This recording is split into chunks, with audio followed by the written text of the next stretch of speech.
Good afternoon. This is Gonzalo Garcia, one of the four partners at AgencyONE. Together with my partners Ed Lesher, Dennis Bartos, and Kathy Neifeld, I am honored to welcome you to the 2020 AgencyONE Annual Advisor Conference. This is the second week, or day 5, of the AgencyONE Virtual Advisors Conference. Thank you for joining us. For those of you who joined us last week, we hope you found value from the speakers and content that was shared. We got terrific feedback on Ben Nemton's opening session, 5 Steps to Making the Impossible Possible. And folks have already started to implement suggestions made by Teresa Easler from last Wednesday's session, Are You Camera Ready? Ed Wren's session last Thursday on opportunities for wealth planning in the face of proposed democratic tax policies can be accessed on the Attendee Hub.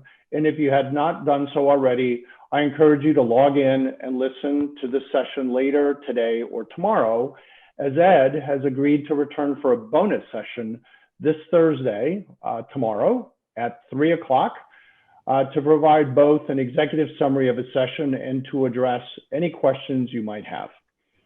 Additionally, slides from Ed's session are available, so if you would like them, please let Kathy, Lisa, or me know via email, and we will be sure to get them to you. Also, this past Thursday, we hosted a workshop on how to become an investor in LifeMark Reinsurance, an AgencyONE reinsurance company. If you missed that session or have any questions about LifeMark Re, please reach out to Kathy or me.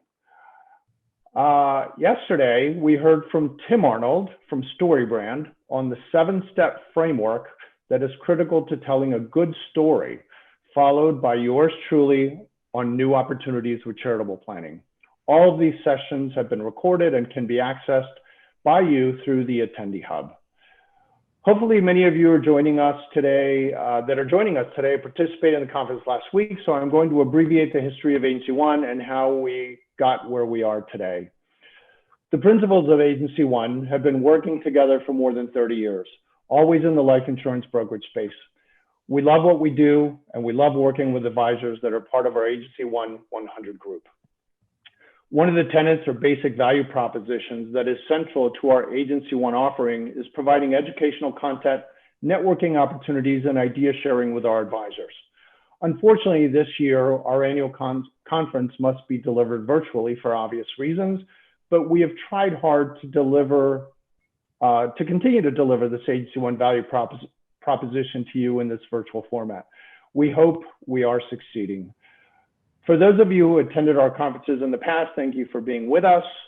For those of you who do not know us, we hope that this experience will give you some takeaways that will help you grow personally and professionally, and that it will expose you to the culture, capabilities, and professionalism of the AgencyONE organization and family. We have a terrific schedule for the remainder of the week and hope that you will be able to attend all of the sessions. Today, our featured speaker, nationally recognized estate planning attorney, David York. David is going to speak about what is currently wrong with estate planning that most planners are using and how it can be fixed. And on Thursday, we have 2 great sessions. At noon, we are going to have a panel discussion about the evolution of underwriting after COVID-19, underwriting tools and underwriting in the face of artificial intelligence. Our underwriting session is always very popular because when my partner, Dennis Bartos, leads the session, along with our VP of Underwriting, Jessica Karakoff, they are joined by Jordan Carrera, Chief Underwriter for Lincoln Financial Group, and Nicole Meyer, Senior VP with Swiss Re. This is truly a not to be missed opportunity. As I previously mentioned, on Thursday afternoon at 3 p.m., we have our bonus session with Ed Wren. Once again, the entire meeting is being hosted through the Attendee Hub, where you have access to the entire agenda, live streams, virtual meeting rooms, and a virtual exhibit hall for our insurance company partners. The exhibit hall is open tomorrow. It was open today, and each Wednesday at 11 o'clock Eastern time. I hope that you took some time to visit with them virtually through the Attendee Hub. Many of our insurance company partners are providing different content and offerings on each Wednesday, so please be sure to visit their booths for additional information about what they are providing. Without their support, this event would not be possible. These sessions are open to everyone, and I would encourage you to invite others in your network to register and join us. There are still 2.5 weeks of phenomenal live content that is going to be presented. There are also a number of AgencyONE 100 advisor only sessions, which are by invitation only. Finally, the time period for submissions for our idea sharing has closed. And if you submitted an idea, thank you. We look forward to picking our 4 finalists and will be announced at the end of the week. Without further delay, a couple of housekeeping items. All attendees will be on mute. You can submit your questions through the chat function on the attendee hub. Most of the sessions are recorded, certainly this one will be, and a link for the recording will be made available after the session. Also, please don't forget to complete your session survey after this. I would like to thank you all for being here today, and I would like to introduce David York. David is an attorney, certified public accountant, and a managing director with the Salt Lake City firm of York, Howell, and Guyman. David practices law in areas of estate planning, tax, business planning, and nonprofit entities. He is a fellow of the American College of Trust and Estate Council and is a dean of legacy with the Purposeful Planning Institute. David has extensive experience in designing and implementing advanced wealth planning strategies for high net worth families and has spoken to hundreds of public groups and professional organizations. He is also the author of 2 books, Entrusted, Building a Legacy That Lasts, and Riveted, 44 Values That Changed the World, which after its release was the #1 business ethics book on Amazon. David currently serves on the board of directors of Holding Out Help and Healing Nations. He lives in Salt Lake City, Utah, with his wife, Mindy, and their 5 children, Emma, John, Samuel, Hudson, and Avery. David, it's great to have you here. The show is yours. Thank you. Thank you very much, and really appreciate the opportunity to be here and to speak to everyone today. You know, it's funny when I'm outside the state of Utah, I usually make a reference to my 5 kids, and then usually some kind of veiled reference to polygamy, because outside the state of Utah, no one can really comprehend that people would have 5 children on purpose. Now, when I'm inside the state of Utah, that's fairly unremarkable, and they're still a little touchy on the polygamy joke. So usually I'll make some political joke, but then, you know, I realize we don't actually tell political jokes anymore. We elect them. And so maybe what I'll do is I'll just skip all the jokes and dive right in this morning. As was mentioned, I want to talk about something a little bit different today. I want to talk about the why of estate planning. Estate planners, other professionals we're really good at the how of estate planning, but today I really want to talk to you about the why. And I want to take a step back and I want to just go over and talk to you about what I see as a fundamental shift in the world of estate planning. And what you can do to adapt to that. I love what Eric Hoffer said. He said this. He said, in times of change, learners inherit the earth while the learned find themselves beautifully equipped for a world that no longer exists. The reality is the world is changing on us. And I think the fact that you're in listening today, that you've been a participant in this conference, shows that you're probably on that learner side. And those are the people who in times of change really can adapt and thrive in a new marketplace. So I'd like to talk about the market. I'd like to talk about what I see as a sea change in it. But before we do, I want to just spend a couple of minutes and talk to you about a word that I think we hear a lot about in estate planning. We hear a lot about it in wealth transfer, but I'm not sure how much we really know about it. And that's the word legacy. You know, I have clients who have tend to have fairly strong reactions to this word. For some people, it's defining for them. Their legacy is what defines what and how they look at wealth transfer. For others, it's a forbidden word. I've had some clients who said, you cannot use that word around me. And so, but what does the word really mean? And there's 2 definitions. One is an amount of money or property left to someone in a will. And I think, unfortunately, when we think about estate planning, that's the definition we so often focus on. But it's the second one that I think is actually capturing the hearts and minds of so many people today. And that's this: a thing handed down by a predecessor. And so as we talk for the next hour, as you think about these things, I want you to think about the word legacy. And as I've thought about it, what I've realized is I think that there's 5 essential truths of legacy. One is obviously legacy is so much more than money. We so often marginalize this word down to tangible assets, to financial resources. And when we do, I think we really negate the word in a lot of ways. I love what Pericles said. He said this, he said, "What you leave behind is not what is engraved in stone monuments, but what is woven into the lives of others." So first of all, legacy is so much more than money. Second, though, legacies are not neutral. So often we think of legacies in a positive sense, but the reality is they can be both positive and negative. Today in the United States, we still live with the legacy of slavery and segregation and racism today. Negative family legacies include things like abuse, addiction, dysfunctional communication, broken relationships that have lasting impacts. And the reality is we can't opt out of a legacy. And I think that's part of the reason, like I said, some of my clients have had such a visceral reaction to the word. The other reason that it's important to realize that it's not neutral is that legacies aren't optional. We will all leave a legacy, and we can't opt out of having an impact on others. I had a client once tell me he just gets so overwhelmed with wealth transfer. He said, "You know what? I don't know if I want to leave a legacy. Maybe I'll just give it all away to charity." That's a legacy. That's a legacy to your family, to his family. That's a legacy to the charity that receives those funds. So legacies, unfortunately, are not optional. The fourth, though, is that people are more legacy minded today than I think they've been for thousands of years. And I'm going to make more of a case for this in just a moment, but I want to show you something that I think is interesting. Google has a program. It's called the Ngram Viewer. I told my wife I was getting into engrams on the internet, and she thought I was becoming a Scientologist.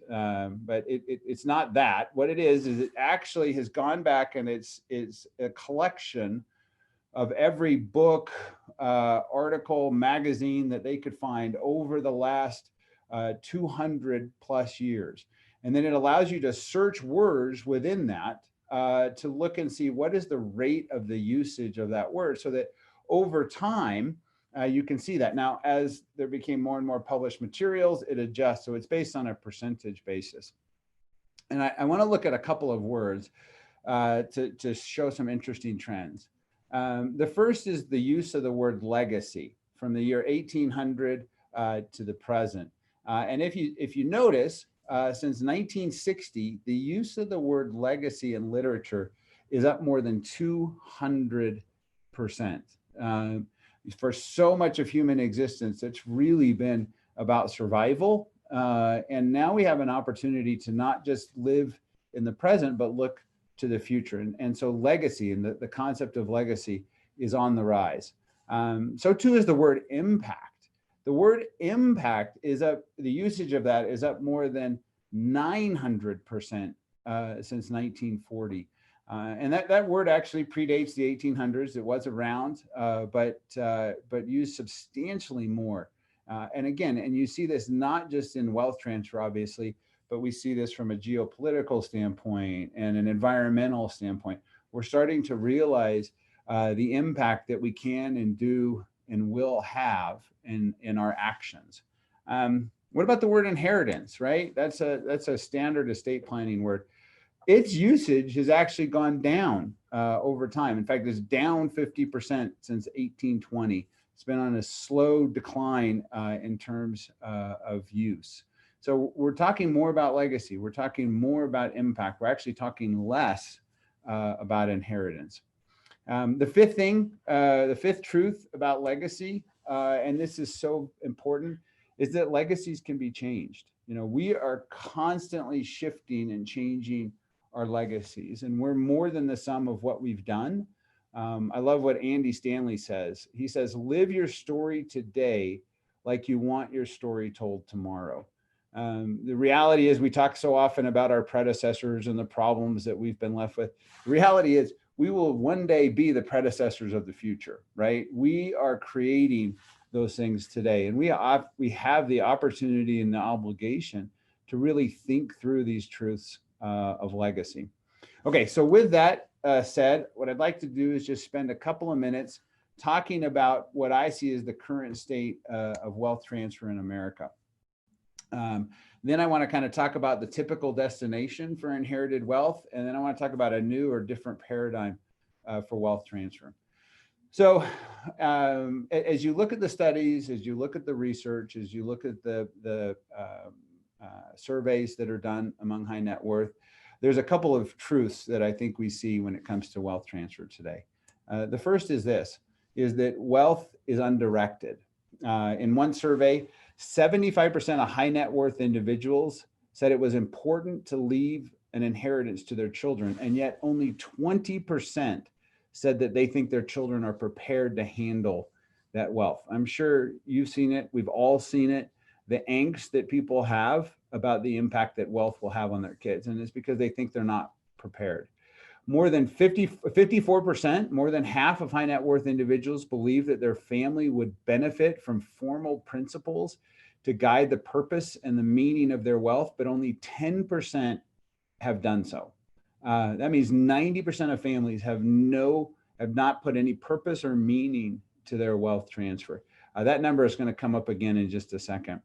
U.S. Trust Family Matters white paper said that 70% of family businesses want to transition to the next generation. Only 30% do. Only 12% make it to the third generation. What we want and what happens are very different.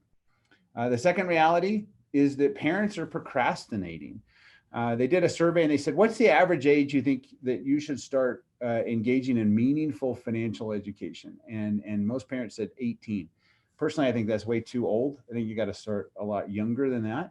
But then they said, okay, what age are you actually starting? And the parents said 27. So even though they know that you need to start at an earlier age, they're not doing it. 46% of high net worth parents have not even executed a will. 30% have done nothing when it comes to estate planning. I don't think that's because they're uninformed. I think it's actually because they're uninspired by current estate planning strategies. Only 35% have begun educating their kids on topics of wealth, and more than half plan on doing nothing when it comes to wealth transfer until death. What that means is that kids are left in the dark. They did an interesting survey where they surveyed children of high net worth families, and they said, what kind of information do you get when it comes to financial information and wealth transfer? About half said that their family engages in general family conversations. You know, if you think about that, that means that half don't even engage in general family conversations. Less than half get information from their financial advisor. Only 19% are offered financial literacy programs by their parents' financial advisor. Only 16% engage in family meetings that educate them, and only 15% receive financial literacy programs by other professional advisors. What's interesting is they then asked the kids, they said, what do you find most successful of those different things that happen? What do you find the most beneficial? You know what the kids said was most beneficial was financial literacy programs. Now they said all these things were helpful, but what was most helpful to them was financial literacy programs, down to least helpful was general family conversations. In other words, if you look at these side by side, what families did the least often is what the kids said was most beneficial. What families did the most often is what the kids said was least beneficial. The next truth is that heirs aren't directed. While 72% of kids say that they were generally made aware of the inheritance, only 31% were told by the parents how they'd like to see them use the wealth. Only 21% were told the structures. Only 17% were introduced to the individuals who would manage the wealth transfer. There's an interesting corollary statistic there. Studies show that about 85% of the time when a client dies, the kids change the financial advisor. Why are they changing? The financial advisor that worked 4% said more stuff would make their life better. And then the next, or finally, wealth creators, they don't actually like traditional estate planning. Among a survey of baby boomers, 72% of them said they want to do their estate planning differently than their parents. Only 9% have begun transferring wealth. That's a 75% reduction from the prior generation. Only 3% of boomers believe they owe their children an inheritance. That's an 80% reduction from just one prior generation. And again, only 10% of them said that their estate plan deals with their goals, their wants, and their objectives. When you overlay that on the current economics, the reality is we are in the midst of the largest financial wealth transfer in the history of the world. Right now, about $13 trillion, give or take, is being transferred from that greatest silent generation down to their kids. The reality is soon the baby boomers will begin transferring $40 trillion. And you have to remember, the boomers on average had about half as many kids. So you have about 3 times as much wealth transferring to half as many children. So if I were to take all of the studies, all of the statistics, everything else, compile it all together and summarize it in 2 sentences, what would those sentences be? It would be this: undirected and unintentional wealth is being transferred at historic rates by procrastinating parents, half of whom have no meaningful plan. And that wealth is going to unprepared heirs who have no idea what's going on when it comes to their parents' wealth.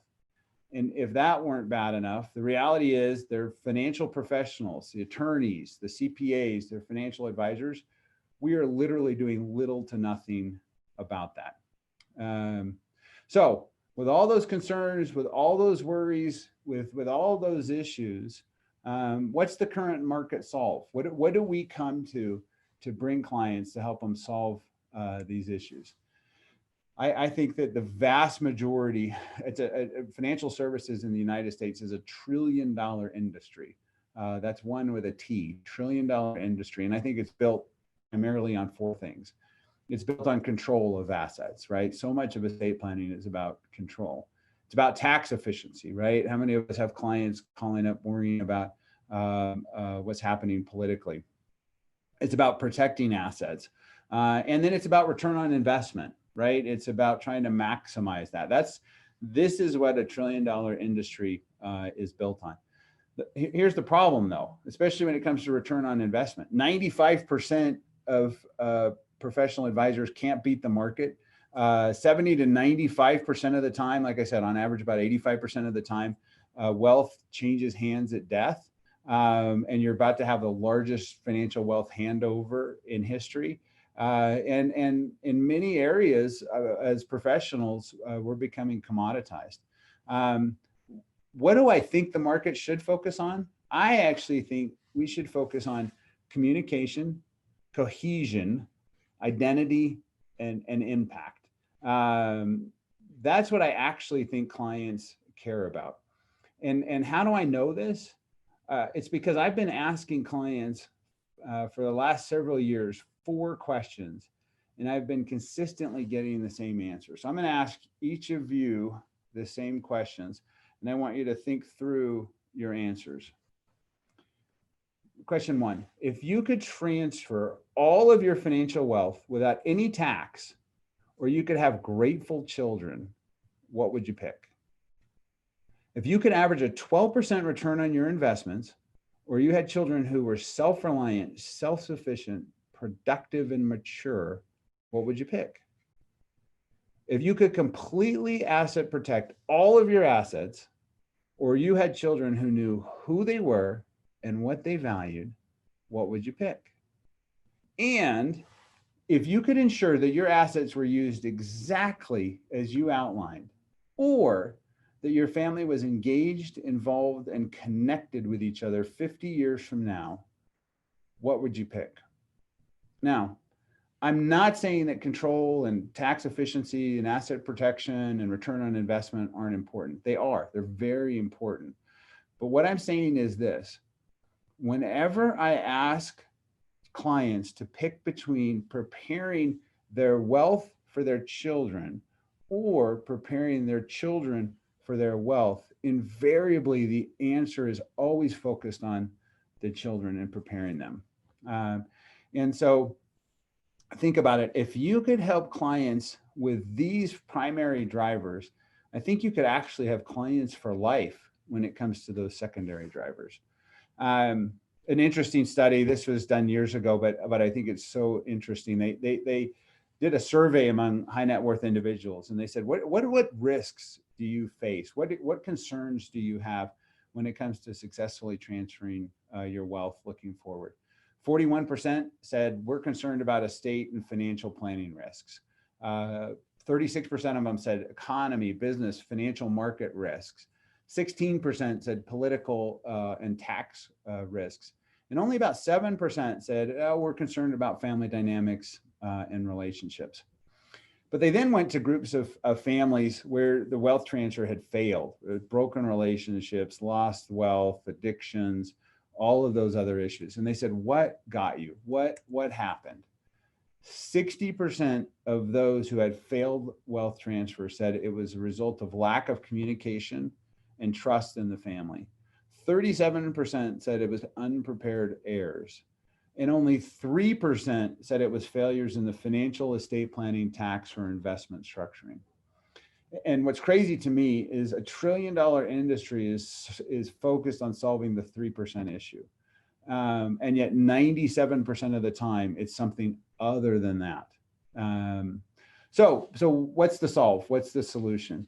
I think we need to have a different paradigm for viewing wealth. And to do that, what I want to look at is what I consider the 4 possible destinations for where wealth ends up.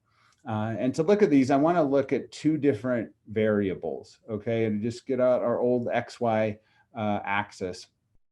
And along the X side, I want to look at investment, okay? So at the 0 point, there's really no investment at all. No investment of your time, no investment of your talents or abilities, no investment of your own finances. And then on the y-axis, I want to look at transcendence, where again, at that 0 point, there's nothing that's bigger than you. It's literally just about you all the way up to the top, where you're about something that's far bigger and grander than yourself. So what do we have when we have very, very little to no investment and we have little to no transcendence? That's what I call consumers, right? Consumers have little to no investment. They have an inward focus. They live in the present. They really have no impact on the lives of others. Their driver, what drives them is expectations. What can I expect? What's in it for me? Their perspective is one of entitled. We use that word a lot in estate planning, and honestly, I have some mixed feelings on that word, but that's maybe a topic for another day. And unfortunately, I think this is very common. And actually, I think this consumer mentality is actually exacerbated by the traditional estate plan. The traditional estate plan is what I refer to as the 4 Ds, right? The estate planning, 99% of the estate plans I see are focused on the 4 Ds: dump, divide, defer, and dissipate. We dump the assets down to the next generation. We divide them up. We try and defer any taxes, and we ultimately dissipate that wealth. That's why the average lifespan of an inheritance in the United States is 18 months. So what a person accumulates over the course of their entire life is typically expended within 18 months. And lest you think that the high net worth individuals are exempt from that, they did a really interesting study a couple of years ago where they looked at, do the rich always get richer? Is that just proverbial? Is that always the case? And what they found is, even among the highest net worth individuals, the half-life of inherited wealth is 8 years. So even with the best professional advisors, the best attorneys, the best accountants, the average half-life is 8 years. And just to give you an example, let's take a husband and wife worth $80 million. Let's set aside anything else. They're worth $80 million. They have 4 kids, okay? Statistically, what that says is with a half-life of 8 years, after just one generation, after 24 years, those 4 children will on average have $2.5 million each.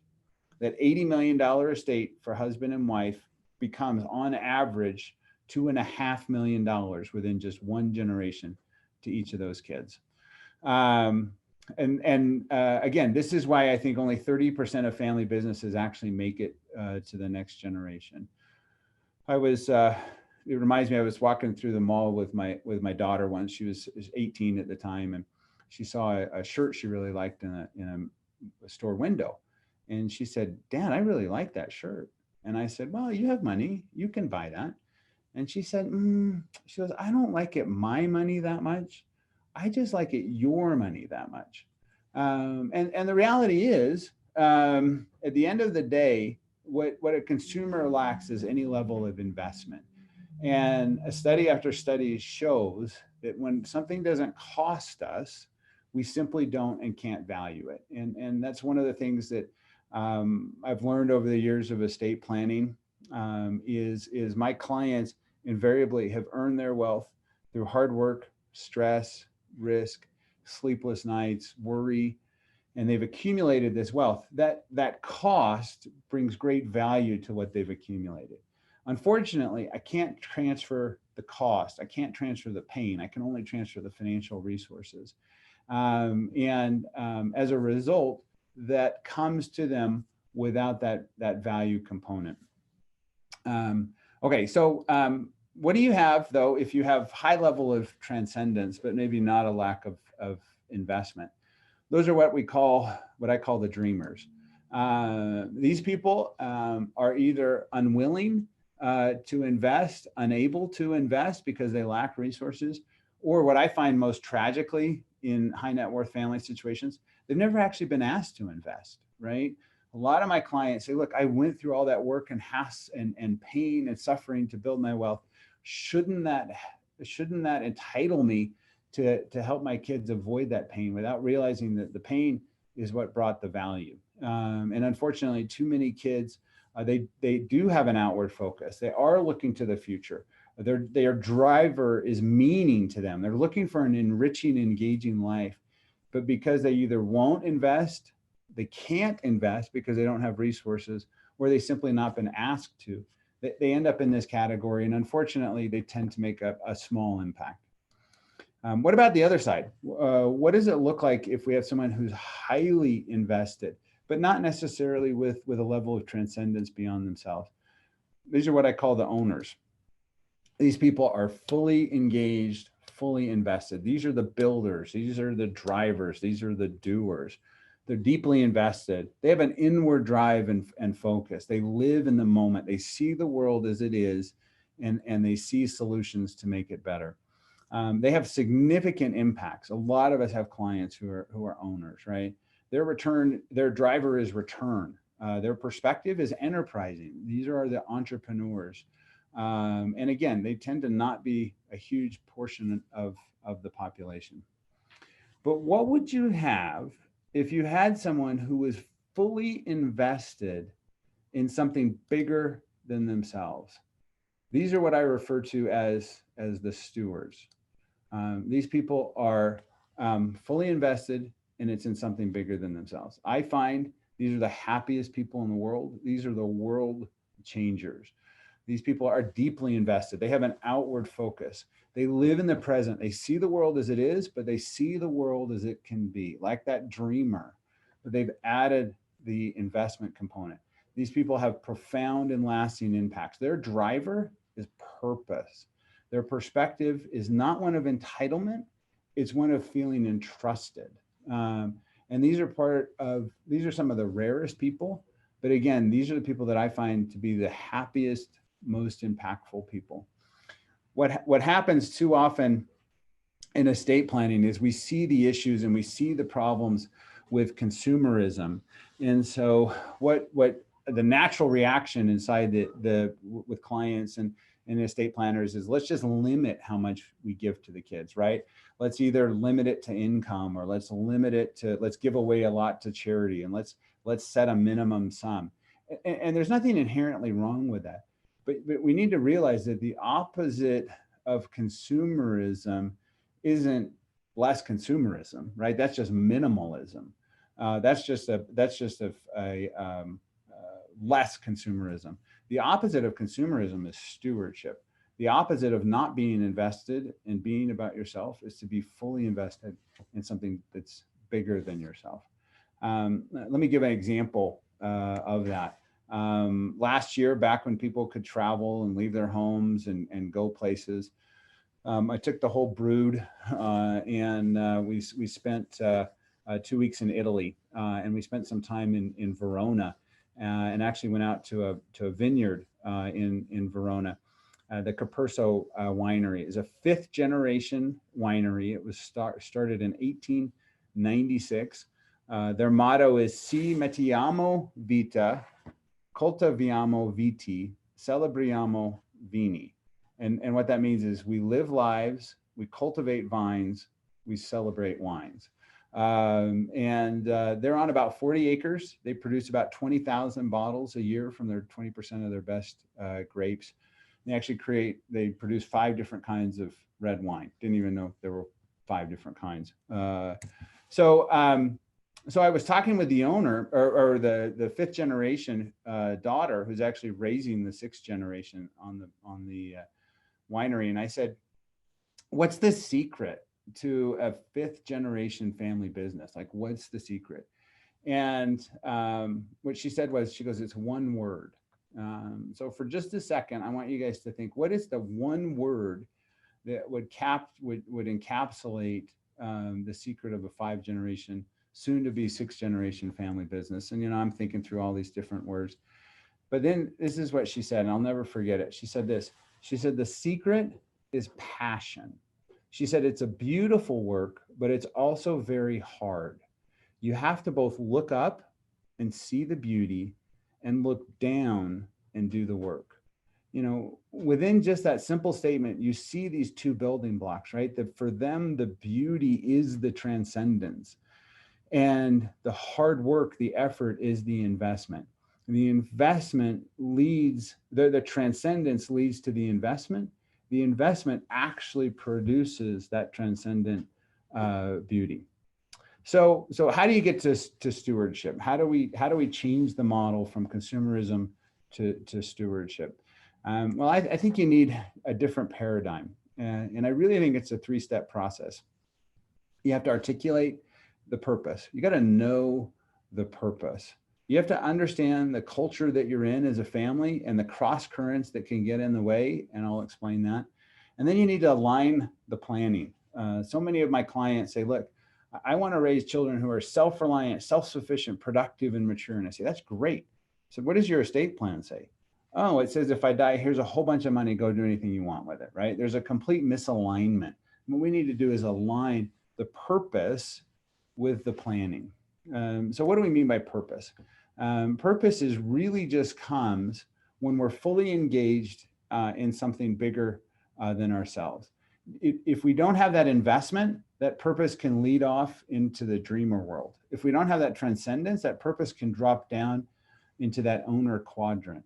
But it's really the push-pull of those 2 that actually drives into purpose. I love this quote by Daniel Coyle. He said this, purpose is an intention to accomplish something that is personally meaningful and leads to engagement with some aspect of the world beyond the self. Again, you see these 2 building blocks, right? You see the investment of personal engagement, and you see that transcendence of something bigger and beyond yourself. Purpose is your direction. And so often we get purpose confused with goals. Goals can be accomplished, and there's nothing wrong with goals and having goals. But the question is, what is the purpose and where am I driving? In his book, The Culture Code, Daniel Coyle gives this fascinating example. At the University of Michigan, they had a call center where these students would call alumni to try to solicit charitable contributions. You've all probably gotten these calls before. Their rejection rate was 93%. So what they did is they implemented a habit that once a week, they would have one of the scholarship recipients who were raising funds for scholarships. They would have a recipient of one of those scholarships come in and address the group that was about to make these calls.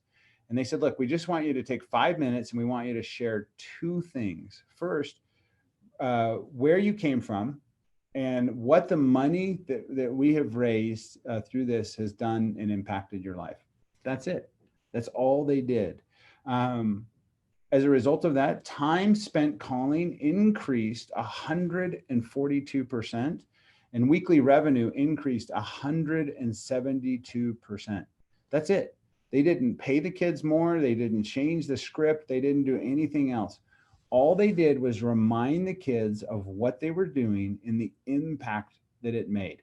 They reminded them of purpose, and it fully engaged these kids, and it transformed the impact that they made. Now, purpose is your direction. And if that's the case, culture is the current that your purpose rides in. And the reality is, in good cultures, your purpose can be carried along with it, just like a tailwind for a biker. But if your culture is a negative one, you can be swimming upstream or feel that headwind. As a biker, as a mountain biker, or road biker, there's nothing I hate more than a headwind. There's nothing more discouraging than that. So culture is just the understood beliefs, behaviors, attitudes, and actions of a specific group. The reality is, every single group, if you have 2 or more people, you have culture. You see culture in organizations, you see culture in families, you see culture in businesses. Each one is different, but the reality is they're shared, they're pervasive, they're enduring, and they're implicit. People know and understand the culture, and it's so critical that you understand the culture of family. It's what I like to say this way: is culture is the effect of we on achieving purpose. And there's 4 pillars. I'm not going to get into these. If any of you are interested, I can get you or Kathy an article I just wrote on culture and the importance of culture in family. But the third thing, and I want to focus on, and I see this a lot in families, and this is so valuable and important to understand, and that is that there are also cross currents, and cross currents that can affect the ability of wealth to successfully transfer. And the issue that you have with cross currents is that they're often unseen, and yet they can have a tremendous impact. What I say is this: the cross currents are the effect of the reactive me on achieving purpose. So the culture is the we, the cross current is the effect of me. And there's 3 cross currents that can dramatically affect wealth transfer, successfully transferring. The first is worry. And worry is a perceived future where we see failure. It leads to control and manipulation. Have you ever had clients who said, I'm worried about the effect that this is going to have on the kids. I'm afraid that this might destroy them. I'm concerned that they're not going to be prepared for what I transferred to them. They see fear, or they see failure in the future. And what happens is that leads to control, because we don't believe that they can do that. The second, though, is regret. And that's a perceived past where we failed. This often leads to indulgence and lack of expectations. How many clients have you said, look, I owe this to the kids because I wasn't there for them. I spent too much time at the office. The marriage fell apart. I wasn't there for them when they needed me. And what happens is clients are writing checks today to pay for debts from yesterday, and it leads to dependent trust fund babies. The third is paralysis, and I'm actually seeing this more and more. And that's a perceived present where we're failing. It leads to silence and avoidance. I have a lot of clients who know how to become wealthy. They don't know how to be wealthy. And being wealthy is actually different than becoming wealthy.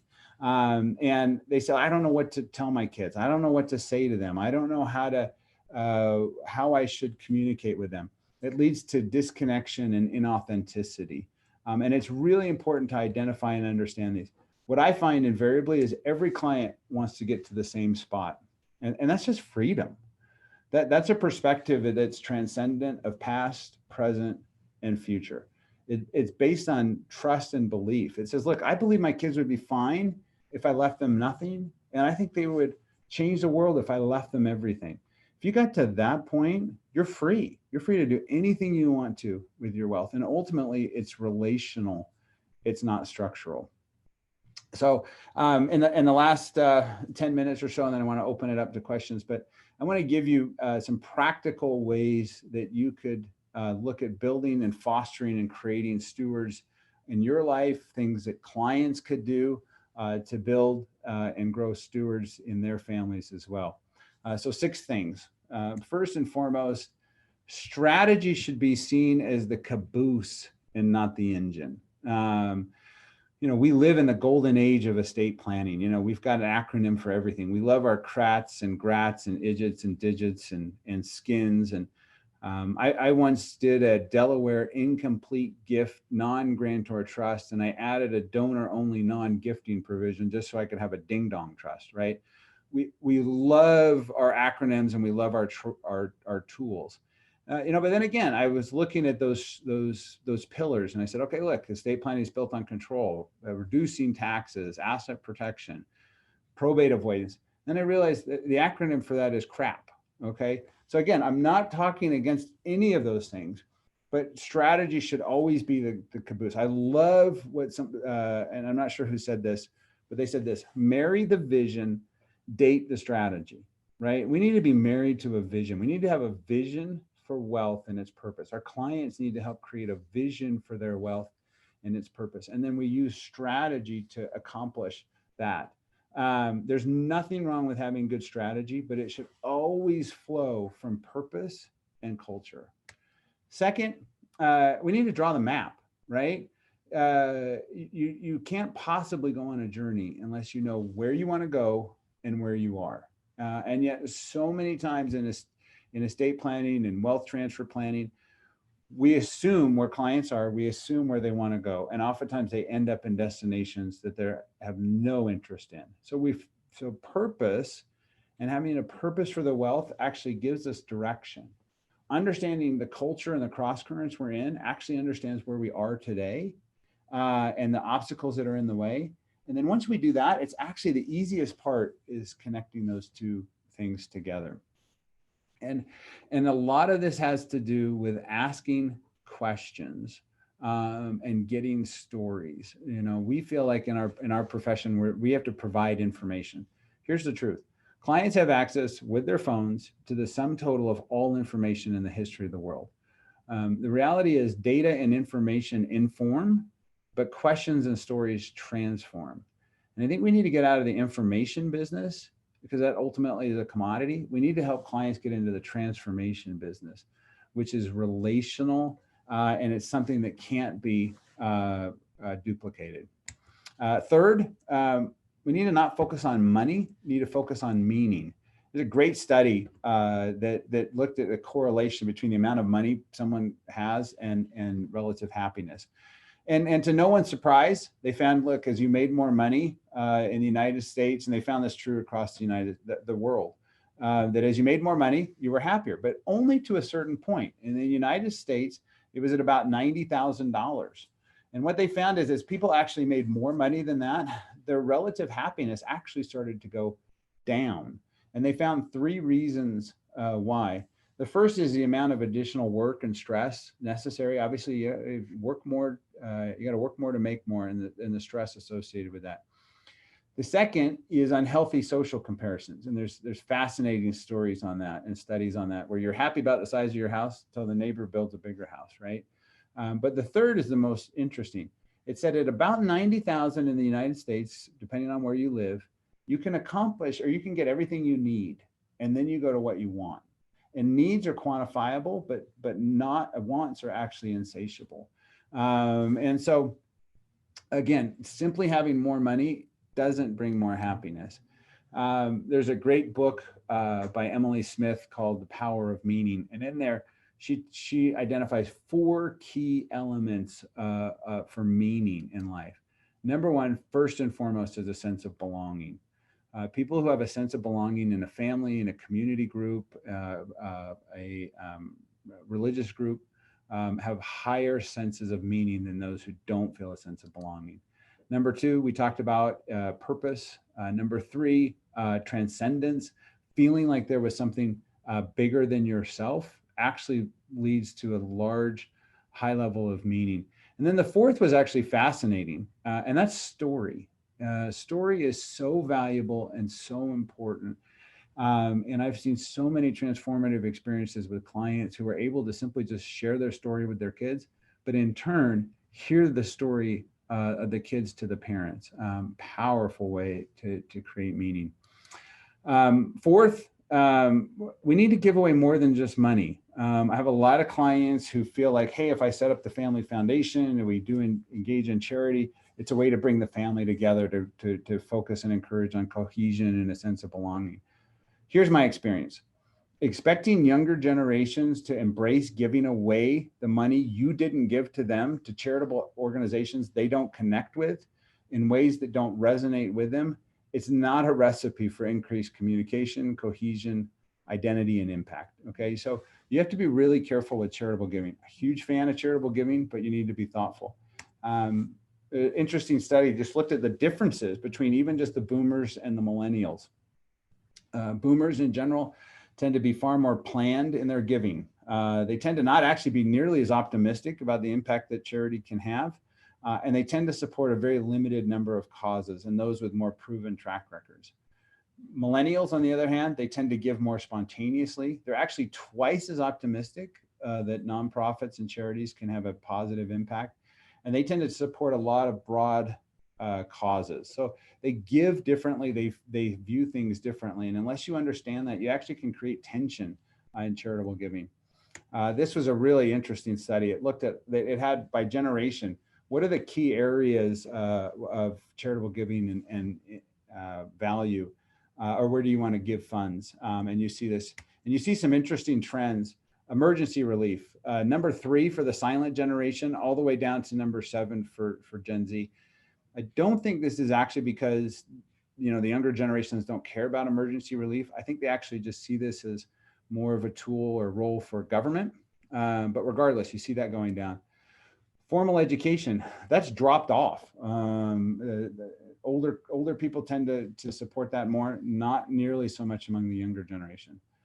Animals, on the other hand, you see a tremendous increase in that. Wasn't even on the radar of the silent generation. It's number 2 among Gen Z. And I see a lot more clients concerned about giving to animal-based charities. But even with all those differences, as you look at this, 4 of the top 7 are the same across the generations. And so I think it's really important to realize there are actually a lot of similarities. And there's some things that you can do. For time, I'm going to skip this slide. Number 5, and this is so critical, especially among the kids of high net worth, but really for anyone's children. Children deserve and need to know the answer to 3 questions. What can I expect? What can I expect being a member of this family? What should I not expect? And what's expected of me? And it's amazing to me how few clients, kids, and especially kids of high net worth families, don't actually know the answer to those 3 questions. And if you don't know those answers to those 3 questions, you create your own answers, which oftentimes may not be the ones that you want them to have. And so critical to sit down, and to do that, that means you got to have the answers to those questions. And so helping clients develop answers to those questions can actually be incredibly empowering for the next generation. And then finally, I mentioned the 4 Ds, dump, divide, defer, and dissipate. I think we need to replace them with the 4 Ps. We need to help that younger generation understand purpose. And what's their purpose? Where can they fully engage in something bigger than themselves? We need to involve in participation. They need to be a part of what's going on. They need to have investment so that they can bring value. We need to prepare them beyond just formal education, practical education, financial resources. We need to model and sit down with kids and help them learn about investments and things. And then finally, it's critical that they have a good perspective in life. Understand that how they live is not necessarily how the rest of the world lives.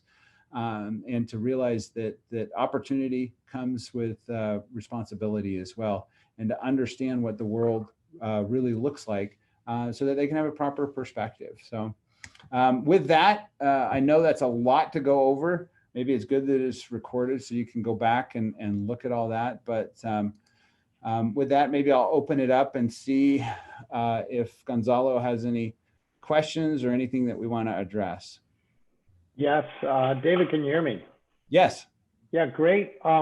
First of all, thank you. That was a wonderful and very informative session. Certainly gives us a lot to think about in the world of legacy and estate planning and wealth transfer and so on. So, you know, your perspective is really great. I would just like to focus on a couple of questions and tell everybody on the call, if you have a question, there is a live Q&A. I am monitoring the questions, so please ask them via the question box and I will tee them up. We do have one question, David. It says your comment that an inheritance on average lasts 18 months blew me away. Just curious if there's any data as to what they spend the money on. And I would say if there's no data, maybe you know, you'll have an opinion about it. Yeah, the study I saw that showed that didn't necessarily go into that, but you know, it's that proverbial. In fact, it was funny. I went to a conference. It was actually an ACTEC, and they were talking about like estate planning strategies. What can you do to try to reduce the value of your estate if the end is near, right? You got the client who comes and says, I've got the stage 4 terminal cancer. What are some things I can do to try to reduce my estate? One of the strategies, and no joke, was go out and buy the Ferrari. Because as soon as you drive it off the lot, it will depreciate, you know, 20% in value. And you know the kids are going to go out there and buy the Ferrari. So why don't you just go ahead and buy it now, and it'll be worth less when they receive it. And I thought, my gosh, that's the solve. You've worked your entire life. You're at the end, and the plan is to go buy your kid the Ferrari ahead of time so you can save them some tax and doing it. And so, you know, again, I think we've all seen those stories, and the same is true, right, with lottery winners. You know, the studies have shown how quickly lottery winnings are dissipated, and it's because there was no cost. There's no cost associated with it, so there's no value. Yeah, that's a great point. I have another question, and I'm going to try to interpret this. I think I'm reading it correctly. What does the conversation sound like to learn what type of client they are for legacy planning? Yeah. So again, and you can sense that. And I'm not, you know, obviously my heart and passion is on viewing wealth and wealth transfer differently, and going after that 72% who want to do something differently, that 54% who want to add purpose to their planning. But there's some clients, obviously, they're coming in from a strategic standpoint. They're not at that place. They haven't thought about it. But I go to those 4 questions and I ask them those questions. And like I said, it's almost universal that they just haven't thought about it. You know, I was working with a prospective client and we were talking about his estate planning. And I said, and he said, oh, my estate planning is done. And I said, oh, okay, let me ask you a question. I said, is your family done? And he said, well, what do you mean? I said, oh, are you done caring for and mentoring and encouraging your family? And he said, no. I said, well, when are you going to be done with it? He goes, well, I'm never going to be done. And I said, and hopefully when my kids are grown up, I can do the same thing for my grandkids. And I said, well, if your estate planning is about your family and your family's never done, why would your estate planning be done? But what he had done is he'd so divorced the concept that estate planning really had anything to do with his family and the impact that it would have. It became transactional and structural.